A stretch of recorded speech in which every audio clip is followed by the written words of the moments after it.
I'd like to call to order the June meeting of the Suffolk Historic Landmarks Commission. Could we have the roll call, please?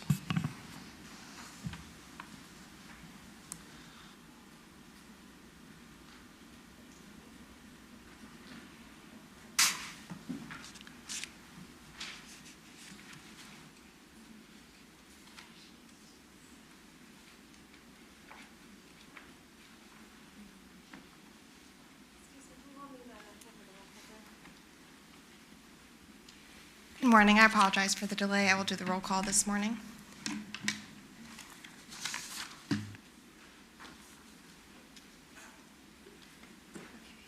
Chairman Hobbs. Here. George Bailey. Morning, President accounted for. William Bissell. Susan Colley. Mary Darden. Here. Mr. Draper. Here. Mr. King. Here. Mr. Riddick. Here. And Ms. Turner. Okay, all HLC members are present today. Thank you. Okay, the minutes have been distributed. Trust that everybody's had an opportunity to review the minutes. Are there any additions or corrections?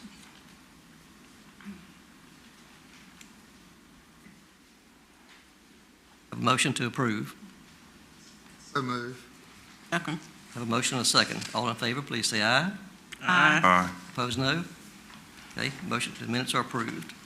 Okay, we have new business, request for certificate of appropriateness, HLC 2021-00015, submitted by Ephraim Goodman Development, LLC applicant on behalf of Thomas W. Dana III Revocable Trust, property owner for a new construction at property located at 120 Franklin Street. The property is further identified as zoning map 34G18, Block A, Parcel 211, Suffolk Voting Borough, Zone CBD, Central District Zoning District, and HC, Historic Conservation Overlay District. Could we have the staff report, please?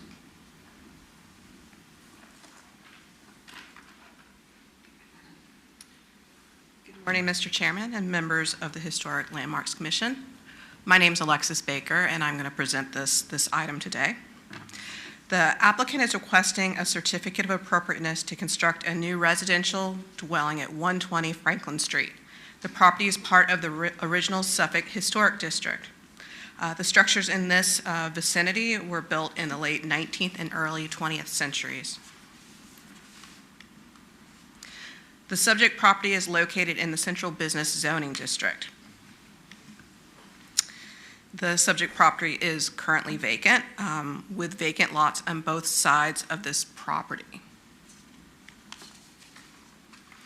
The applicant took into account the structures in the vicinity of the subject area when proposing the architectural design for a new residential dwelling. On the same side of Franklin Street is 128 Franklin Street, a contributing classical revival-style church circa 1920. Heading south towards West Washington is 116 Franklin Street, a stucco Italianate-style home built in 1882.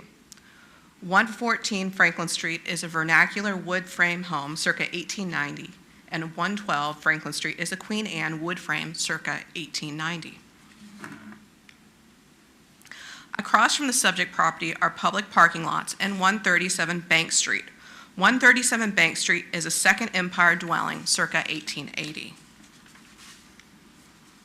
The proposed dwelling will front on Franklin Street. Off-street parking will be provided by a concrete driveway to the side of the dwelling unit from an existing apron. The residential structure will have a raised slab parge block foundation approximately 24 inches high with a 20-inch high brick porch with one step on the front elevation. 4 white, 6-inch square cellular PVC wrapped columns are proposed on the front elevation. All trim will be white. The siding will be 8 1/4 inch wide cement fiber siding painted Roycroft pewter gray or a similar color. The gable end will be a vinyl cedar shake siding. The door is proposed to be a 6-panel fiberglass door with side lights, painted Roycroft copper red or a similar color. The main gable roof and the front porch is proposed to be constructed with charcoal-colored architectural shingles. Additionally, there will be 5 6/6 white vinyl-clad wood windows on the front elevation. The right side elevation is proposed to have three 36 by 60-inch 6/6 windows and a double mulled vinyl-clad wood window, all white. The left side elevation will have two 36 by 60 6/6 vinyl-clad wood windows and one white 24 by 36 6/6 windows. The rear elevation will have four white 36 by 60 white vinyl-clad wood windows and a white fiberglass back door with two panels and 6 divided lights. One step less than 24 inches high will lead into the back door. I also wanted to state that Mr. Goodman had contacted me and said that he would like to make modifications to the windows, and he'll speak to that after the presentation. So, as presented to you in the staff report, the new construction is compatible with the character of the area in material, color, size, style, and location, and complies with the design guidelines and the Secretary of Interior standards. While creatively interpreting and incorporating various architectural styles from the neighborhood into its design. While the subject property is between two vacant lots fronting on Franklin Street, the applicant evaluated the styles present in the area, particularly in respect to those in the immediate vicinity of the proposed new construction dwelling, such as 116 Franklin Street and the Trinity Christian Church, as well as various Queen Anne and Second Empire style homes. The foundation height, square columns, and 6/6 simulated divided light windows and front door and side lights were designed to reflect the character and rhythm of the neighborhood. While the foundation is proposed to be parge block, the applicant also proposed a brick front porch, which will span the width of the front elevation to mirror the brick foundations and porches at 114 and 112 Franklin Street. The proposed white vinyl cedar shake siding on the gable end, trimmed in white, reflects the applicant's interpretation of the details in Queen Anne Victorian gable ends and the pediments in classical revival architecture. The proposed 8 1/4 fiber cement siding is an appropriate material for the district as an alternative to wood. Additionally, while standing seam roofs are preferred over asphalt roofs, architectural shingles are a material acceptable for new construction and often used on new construction throughout the district. Finally, the proposed concrete driveway is appropriate for this area as it will be constructed to the side of the proposed dwelling and will extend from an existing concrete apron. Based on this evaluation and previous findings of fact, staff recommends approval for Certificate of Appropriateness, HLC 2021-00015, with the conditions noted in staff's report. This concludes staff's presentation. I will stand by for questions after the public hearing. Thank you. Thank you. Okay, we'll now open the floor for the public hearing. Is anybody present who'd like to speak in favor of this application?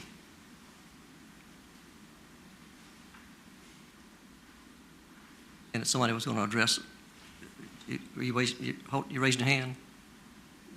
Okay. All right, is there anybody who would like to speak in opposition to the application?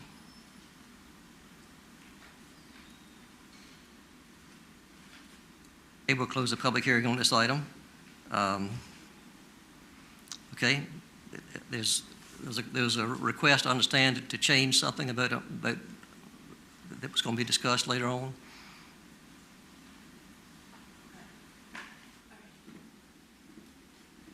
If Mr. Goodman's not present to present that, I would just suggest voting on the staff report as is. Thank you. Okay. Commissioners, all right, so in discussion on this issue among the commissioners, or questions for staff? I'd like to make a motion. Like make a motion that we accept the recommendations of the staff with all the conditions noted. Do we have a motion? Do we have a second? I second that. Have a motion and a second. Any further discussion? All right, could we have a roll call vote, please?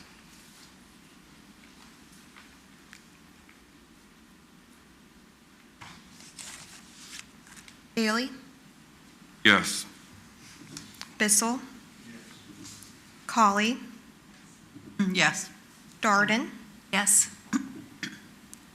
Chairman Hobbs? Yes? Draper? Yes. King? Yes. Riddick? Yes. Turner. Yes. So the motion passes with a vote of 9-0. Thank you. Next item up, request for certificate of appropriateness, HLC 2021-0017, submitted by Brandon Clements, applicant and property owner for exterior and site alterations for property located at 120 Linden Avenue. The property is further identified as zoning map 34G17, Block A, parcel 274, 275, Suffolk Voting Borough, Zone RM, Residential Medium Density Zoning District, and HC Historic Conservation Overlay District. Could we have the staff report on this item, please? Morning. Since the submission of this certificate of appropriateness for a 6-foot privacy fence and a driveway, it has been brought to staff's attention that the fence may have been improperly installed within the front yard setback. The driveway was installed according to the original request and can be approved administratively. However, staff recommends that the fence request be tabled along with the public hearing to allow for the satisfactory completion of zoning enforcement. Thank you. Okay, you've heard the report concerning the pending zoning investigation, and the possibility of tabling it. Of course, that's in our hand as to whether we decide to do that or whether we decide to go ahead. So, any thoughts or comments among commissioners on that? Yes. I've looked at the property, and I live along that street, and that backyard is one of the largest backyards in the community. And I think what the Clements are doing is very outstanding as far as not only enhancing their individual property, but taking the stance to be in compliance. We dialogued yesterday for an extensive amount of time, and they're definitely making sure that they're in compliance with everything that's needed as it pertains to not only for the historic district compliance, but also for zoning. So I'm advocating for this family and for whatever is needed in regards to making this situation happen for the Clements. The comments? Well, it sounds with that particular note, it might be best for us to table it and give them the opportunity to comply with zoning, and they may or may not have to come back. I totally concur. Okay, so would you like to make a motion? I'd like to make the motion that we table this until further notice from staff. Okay, we have a motion. Is there a second? Second. Okay, discussion? Could we have a roll call vote, please?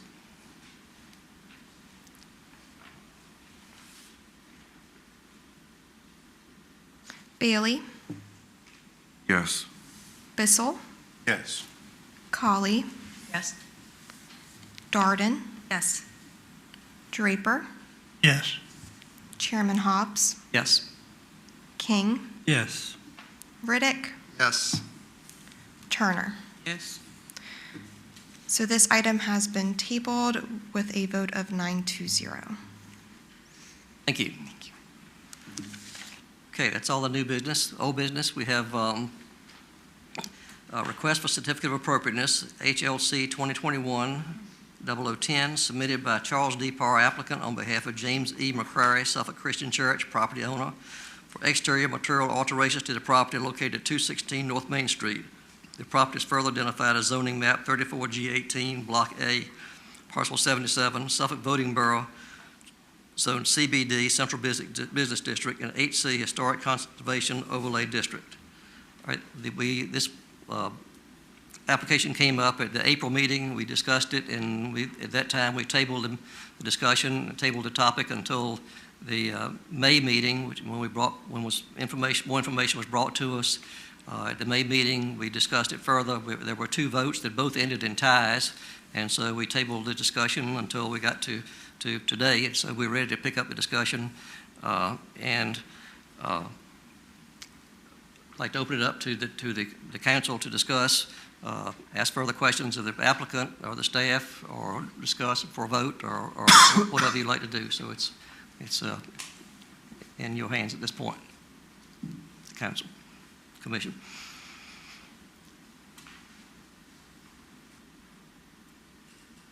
Might have discussion or questions or? Yeah, I have a question. Have they made any effort to look into the terracotta? Haven't heard- That was a holdup, and I just wondered if they made an effort in pursuing that. Okay, so do we have a representative here? Is that, okay, you want to show us what you got?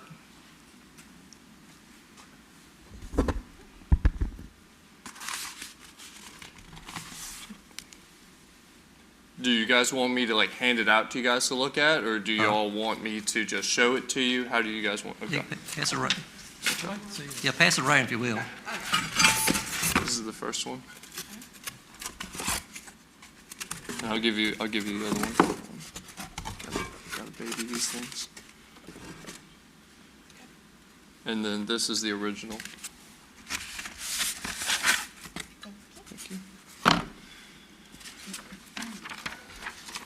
I am not a roofer, but I am a member of Suffolk Christian Church, and the roofer gave me this evidence for you guys to look at, and he gave me a statement to read to y'all, and you guys can examine everything.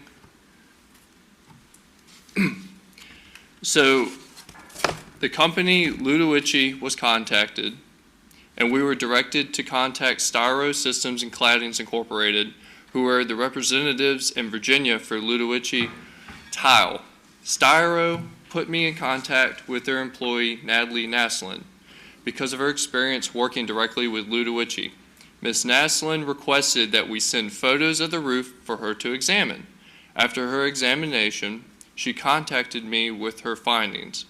She believes the tile on the church roof today would have been developed in a style prior to 1888 and made by hand because every tile appeared to be of a different width, color, and profile. They have been using wood or other types of forms since 1888. Forms allow pieces to be made identical in size, width, and color. For this reason, she knew that it was not made in a form and was most likely made by hand. She believes that the tile could possibly be more than 150 years old, from her guesstimate. Our response to her was, is it possible to reproduce that tile today? That size, shape, and color. She said Ludowici does not make that tile size or in style of that way anymore. As far as the color, she stated that the pictures that we sent showed that the tile were all different colors, and to duplicate each tile, they would need to be sent every piece to give it the same look. Most of their tile is all one color. I asked her if Ludowici had ever done that before, duplicating that many colors before, and she said no. She stated that typically they may take 2 or 3 tiles and try to recreate those colors and blend it on the whole roof. She stated that would not give the church the look that they have now. She also confirmed through email that they do not make 16-inch tiles anymore.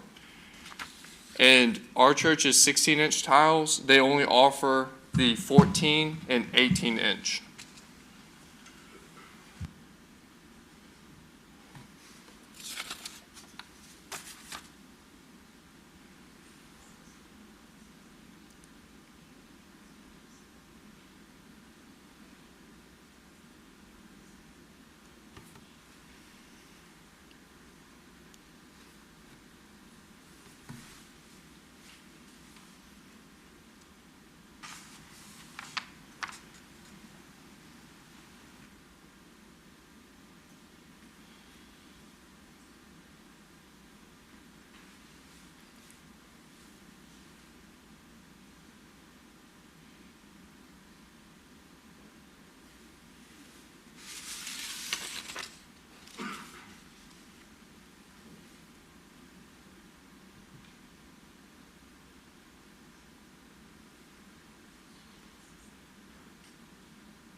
Further Go ahead, continue your presentation.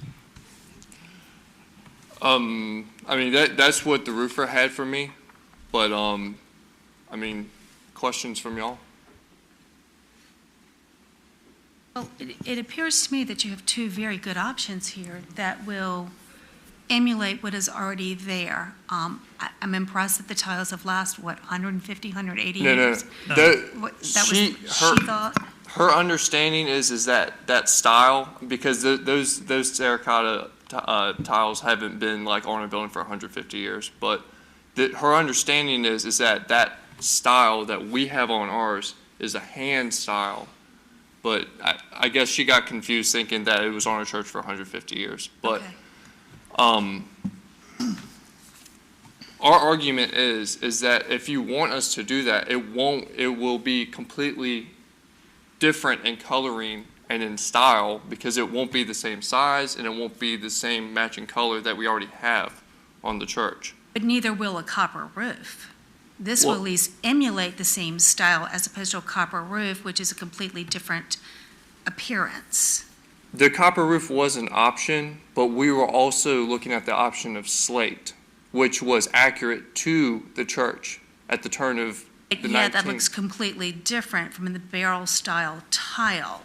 It's a completely different look. This would at least emulate the current appearance, since the church switched from its original, what appeared to be its original structure to a mission-style church. The barrel shape is in alignment with a mission-style church. If you put slate on it, then you're changing it from a mission-style church to something What is the else. definition of mission style church? The Spanish mission style, which you generally see this type of tile on. If you really look at our church, it's 4 different roof types. We have membrane. I agree. I've read the report. I agree there are 4 different types. In my personal opinion, this emulates what is currently there. And I am in support of emulating. I know we cannot be exact and cannot duplicate it. That is impossible. But we can at least get you a new roof that gives the same architectural feel as to what is already there. That is my opinion. Sir. I have a question, well, 2 questions, if I may ask. Number 1, how tall is your church? Reverend Howley, do you know the height of the church? Roughly. I would think it varies. We have 3 stories on our church and quite a steeply pitched roof on the main sanctuary, but I don't know what the exact height would be. The lowest point, how high roughly, if you were to say the lowest point? Just an estimate. Sir, are you asking only the front part that we're Yes, discussing? the lowest point of the, Well, it's elevated from the street with steps that are probably 6 feet off the sidewalk, and then it would be an additional, 20, 25 feet, I guess, Yeah. from the front. If you're talking about the front section, 20, 25 feet. do you have a picture of the other options that your congregation was considering? Other than that, It was the copper tile, standing seam, and the slate.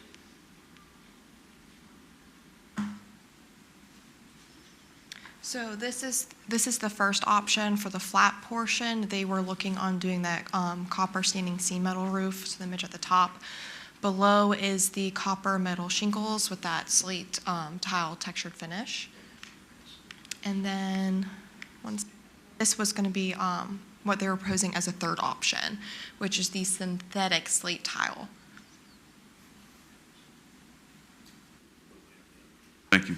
So in our last month's meeting, what was the option that gave the most favor?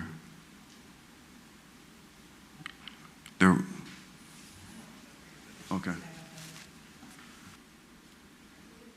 I made the request for them to come back with a better option. Okay. So the reason I was asking that, and this is not trying to be Forrest Gump or anything, was whether you choose a 14 or 18 or 16, at the height you've already mentioned, it really wouldn't matter because at our 6 feet average height around here on the 9 of us that were present, I think it should be the congregation's choice based on the pending approval of the commissioners here. If that makes any sense. Yes, sir.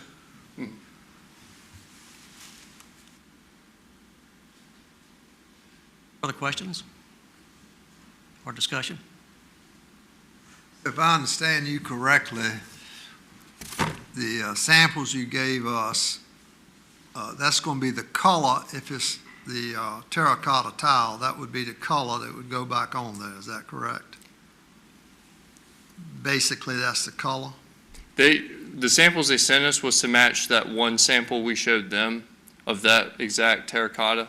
I mean, we have like modeled terracotta all over the board, so we just picked one and gave it to them, and they gave us back 2 samples. So yes, sir. I think you said they could change the color somewhat, so it would be a mixture of colors rather than a monolithic color. Is that correct? They could do 2 to 3 different 2 to types. 3 They different can't colors. do like too many different variants because it 2 or 3 costs. different colors of it. And it is available. They said it's available, but it would be in either 14 or 18, not the 16 size. You what? It won't be. It'll be in the 14 or the 18, right? something. But yes, Yeah. yes, sir. To answer, Yeah, yes, which I think it doesn't make any difference, really. right. So I sort of agree with Murray Austin a little bit. If they can get that tile and it's a 2 or 3 color variation, nothing will ever match what's up there now, I don't think. But if it's somewhat close, I think the decision is if it's a close color and like Murray Austin said, it gives the same look of the church, maybe that's the way we need to go. I think there should be some variation in the colors of the tiles, so it's not all one color. Yeah, I think it needs to be, It would look yes. more appropriate. Yeah. That's just,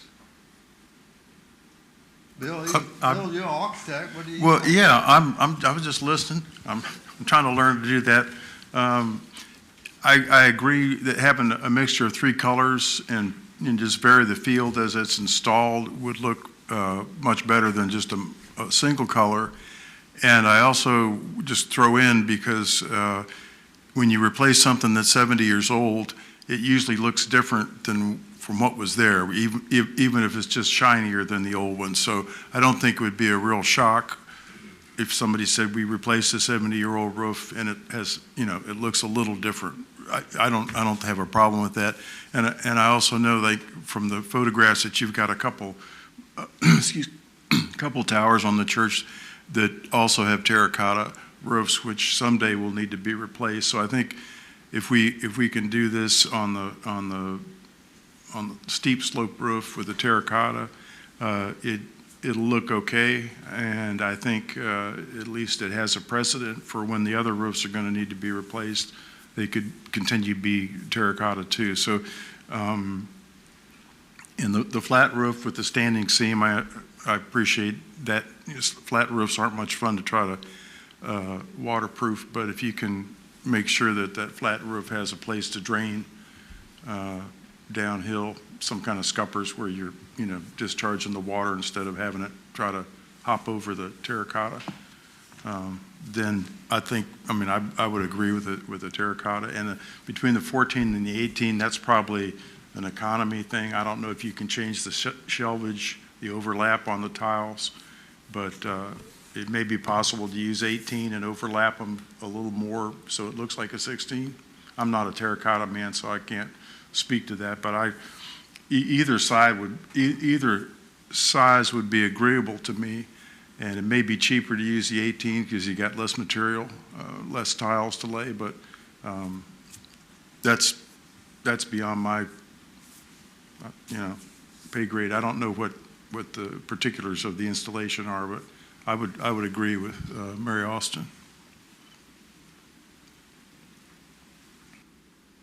Further discussion? Any other questions? Would anybody like to make a motion?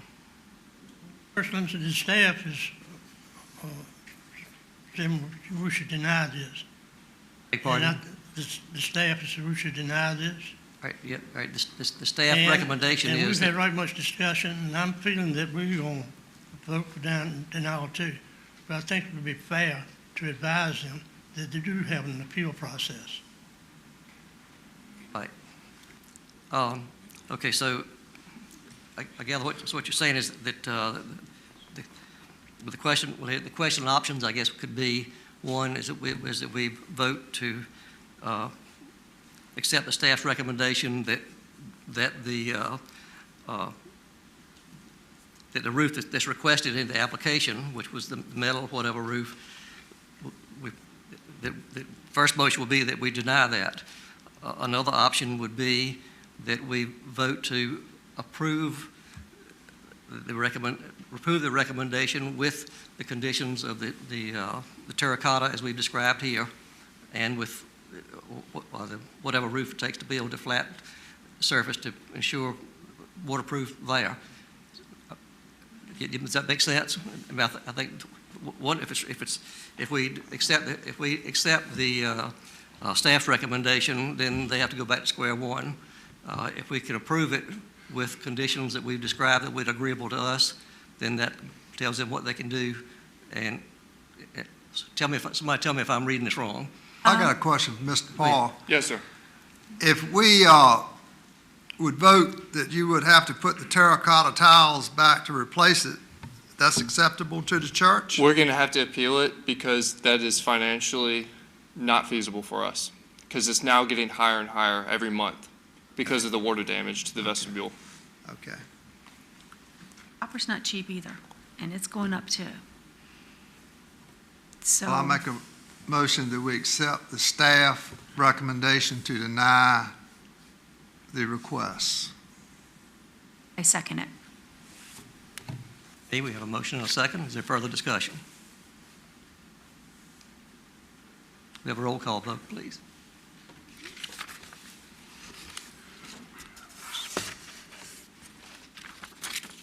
Bailey, No. Bissell, Coley, Yes. Darden, Yes. Draper, Chairman Hobbs, Yes. King, Yes. Riddick, Yes. Turner. Yes. The motion passes by a vote of 8-1 to deny this request. Thank you. Okay, can we have, all right. Thanks, I sir. need to get my tile.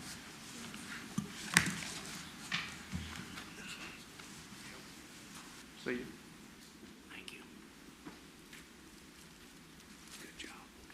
Hey, can we have an enforcement update, please?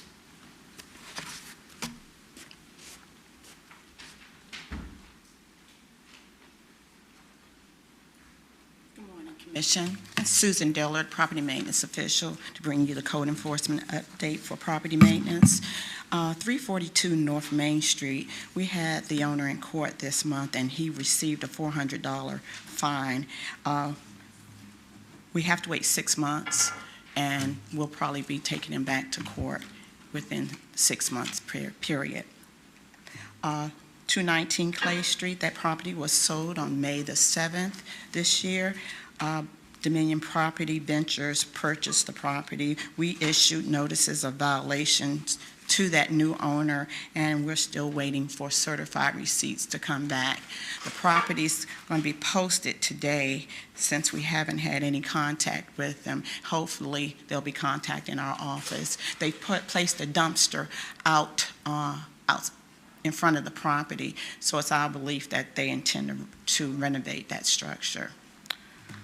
179 East Washington Street, again, property maintenance violations. The property's still in violations, and we've mailed out notices, and we're waiting for those certified receipts to come back also.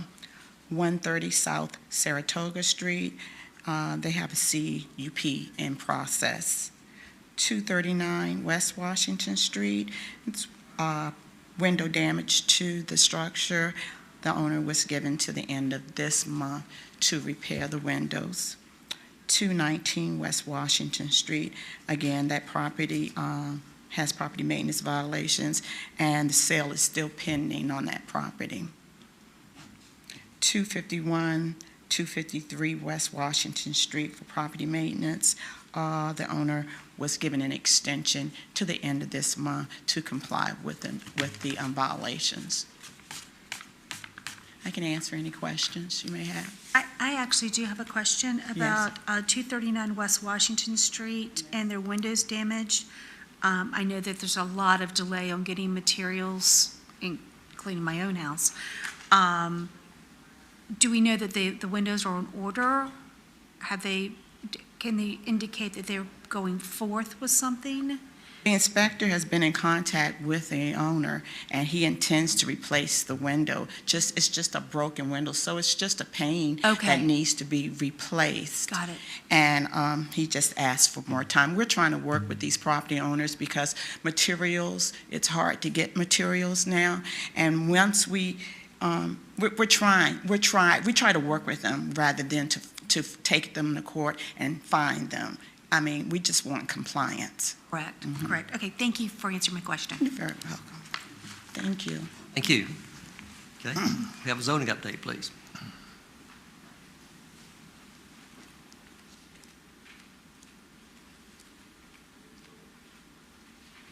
Good morning, Board. My name is Melvian Knight, and I'm the Assistant Zoning Administrator for the City of Suffolk. The following properties are currently under enforcement with our division. 128 Rural Avenue. We're currently working with the property owner. We issued a COA for this property for the removal of a brick lower wall adjacent to the street. That notice of violation was issued in August of last year, and so we're still working with that property owner. 129 Rural Avenue was another property that was working without a COA. This property changed the exterior paint color of the building. We're working with that property owner to bring that site into compliance. We've been working with him since August of 2020 last year. 106 North Broad Street. This was a violation for cars being parked on the grass. We recently were in contact with the owner of the property, and she's stated that the cars will be removed prior to the upcoming court date in July of 2021. 119 Linden Avenue, this was a property that came under a stop work order and working without a COA, changing out railings and paint colors of the exterior.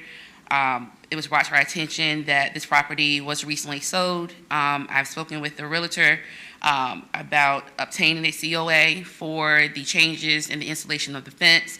And so through our email exchange as of yesterday, we're working with her to bring her into compliance. And if she does not meet that timeline, we will be issuing new notices of violation for those items needing correction.